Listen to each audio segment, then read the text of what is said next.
Well, ever had a cup of tea for 1200 rupees? That's exactly how much the Ministry of Tourism under Union Minister of State Chiranjeevi paid for its guests for just a day during the recently concluded United Nations World Tourism Organization Conference on Sustainable Tourism Development.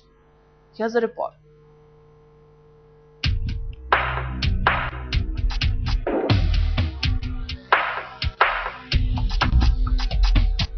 How much would you pay for a cup of tea? Apparently, when it comes to holding conferences for promoting tourism in India, the going rate for a cup is 1,200 rupees. That is exactly what happened at the recently held United Nations World Tourism Organization Conference in Hyderabad.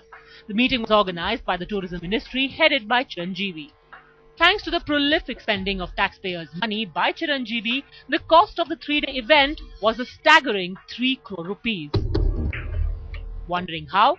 Let's give you a sample from details accessed in an RTI query.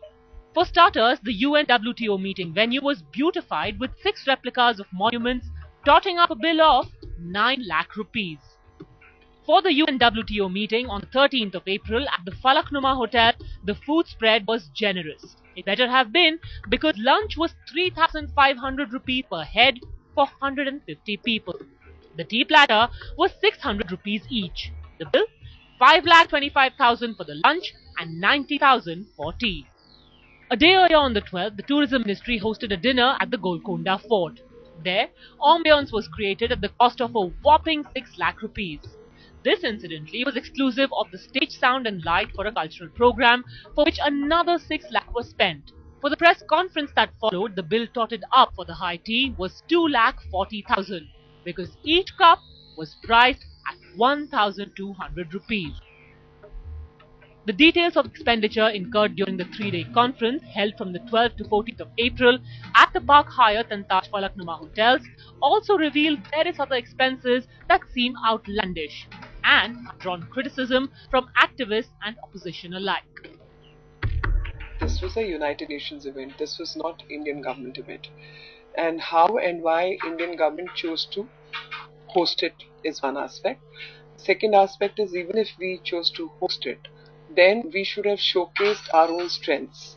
It should have been showcased in our own premises, in our own areas, where we want to attract the tourism.